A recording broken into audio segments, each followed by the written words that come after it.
Bonsoir à tous. Alors ce soir, j'avais envie de traiter un sujet que je voulais traiter il y a un petit moment. Et ce sujet, c'est donc la victimisation des Noirs, ou la victimisation chez les Noirs.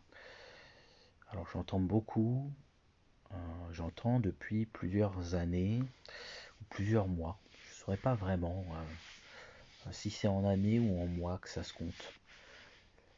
Mais il y a des retours de personnes qui pensent que les Noirs se victimisent un petit peu trop par rapport aux autres. Et j'ai tendance aussi, en fonction de mes humeurs, à penser la même chose. Et donc l'exercice que je vais faire ce soir, c'est assez spontané, encore une fois. L'exercice que je vais faire ce soir, c'est essayer de comprendre si victimisation il y a, essayer de comprendre pourquoi est-ce qu'on en est arrivé là aujourd'hui. Parce que dit assez simplement et puérilement, les Noirs n'ont pas commencé. Quand je dis ça, je dis que les Noirs, je pense que historiquement, ils n'ont pas voulu atterrir à cette place qu'on leur attribue, à savoir la place de victime. Je pense qu'il n'y a rien de glorieux à avoir une place de victime. Donc je vais essayer de penser contre moi, même, donc contre moi-même, essayer d'être, je dirais pas objectif, mais subjectif dans l'objectivité, et de proposer des pistes de réflexion pour les personnes qui, je dirais pas sont intéressées par le sujet, mais qui aimeraient avoir quelque chose, on va dire de nouveau, un avis nouveau, un avis subjectif, mais honnête intellectuellement. Alors ça tombe bien parce que en ce moment je lis un bouquin de Lilian Thuram. Alors oui, Lilian Thuram, on peut y associer Coupe du Monde, antiracisme, et souvent, même moi, j'ai eu des a priori vis-à-vis de cet homme. Je pense que j'en ai encore. J'avais une vision un peu caricaturée et caricaturale, où je l'enfermais aussi dans le statut victimaire.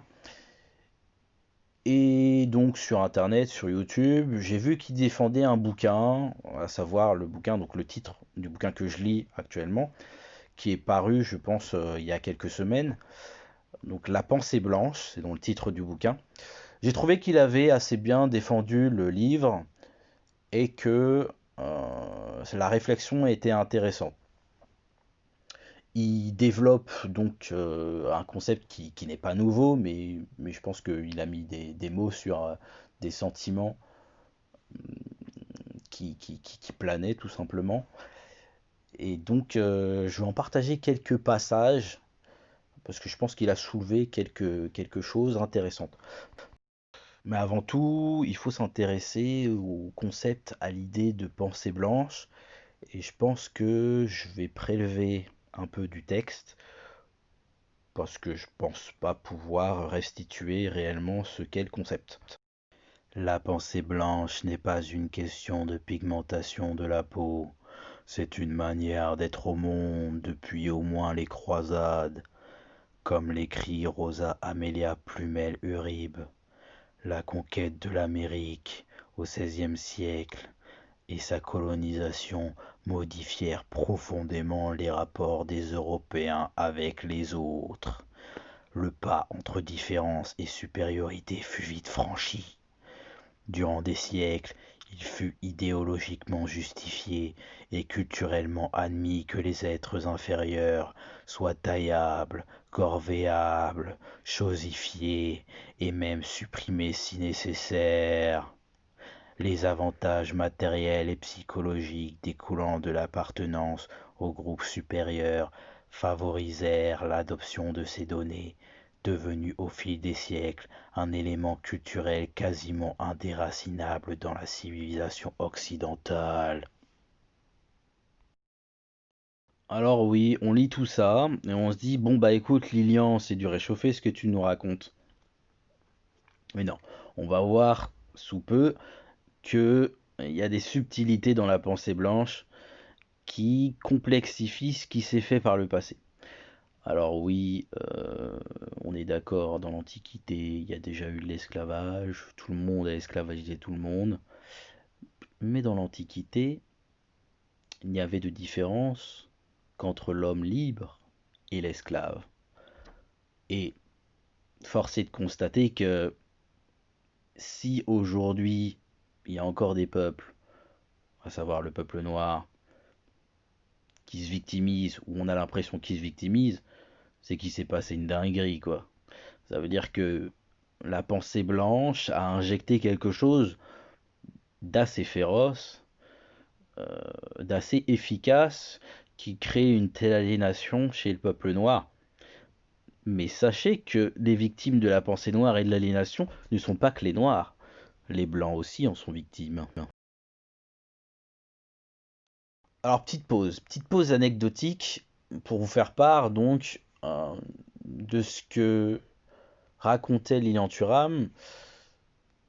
La vidéo est disponible, c'est lors de sa promotion de son bouquin, donc La pensée blanche, le bouquin dont je viens de lire l'extrait.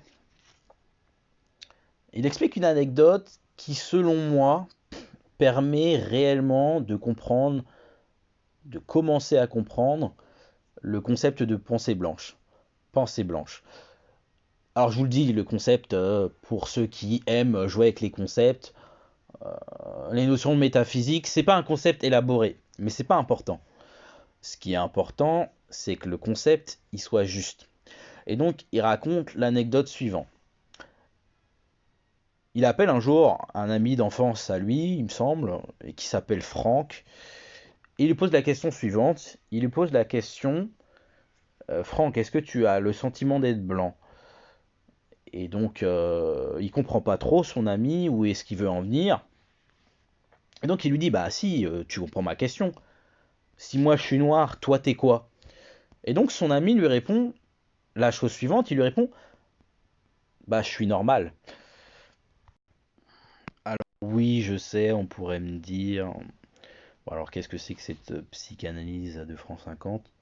Il est évident que le type a été confus et que il faut pas lui prêter des affects, il faut pas lui prêter des tropismes inconscients.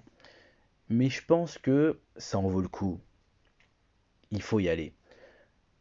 Et ce que je veux dire par là, c'est que peut-être que sa réaction, elle est symptomatique d'une association entre normalité et peau blanche. Et souvent, on n'a pas la pleine conscience, et si l'inconscient existe, c'est qu'on n'a pas la pleine conscience de choses qui nous dépassent. Tous les êtres humains dégagent du symptôme. On dégage tous des symptômes, quels qu'ils soient. Je pense que là, il y a eu un symptôme de pensée blanche chez Franck. Et donc, pourquoi est-ce que je prends cette anecdote? C'est parce que selon moi, cette anecdote, elle permet de comprendre, je pense, une des raisons principales pour lesquelles ça va mal en France aujourd'hui par rapport à l'antiracisme, par rapport à le sentiment de victimisation. La France a trop longtemps hésité à traiter en profondeur la question du reliquat de l'esclavage et de la colonisation chez les Blancs comme chez les Noirs. Et donc, qu'est-ce que ceci a engendré? Cela a engendré du malentendu, de la suspicion, du quiproquo. Et Frantz Fanon dans Peau noire, masque blanc l'explique ainsi. Quand il arrive au nègre de regarder le blanc farouchement, le blanc lui dit, mon frère, il n'y a pas de différence entre nous. Pourtant le nègre sait qu'il y a une différence. Il la souhaite. Il voudrait que le blanc lui dise tout à coup, sale nègre. Alors il aurait cette unique chance de leur montrer. Mais le plus souvent il n'y a rien. Rien que de l'indifférence ou la curiosité paternaliste. Et donc, après la défiance, s'ensuit la suspicion. Voici ce que Fanon en dit. Pour le noir français, la situation est intolérable. n'étant jamais sûr que le blanc le considère comme conscience en soi, pour soi. Sans cesse, il va se préoccuper de déceler la résistance, l'opposition, la contestation. Ce qui s'est passé lors du match PSG Istanbul, qui s'est déroulé donc il y a plusieurs jours de cela, est une des expressions de cette suspicion qui perdure dans le temps et dont je ne sais si le peuple noir saura se défaire. La suspicion se nourrit d'indignation et l'indignation mène au mensonge. Nietzsche disait bien que nullement plus qu'une personne indignée, et c'est cela qui amène la vision d'une communauté noire adepte de la victimisation. C'est sans doute les abus qui la composent.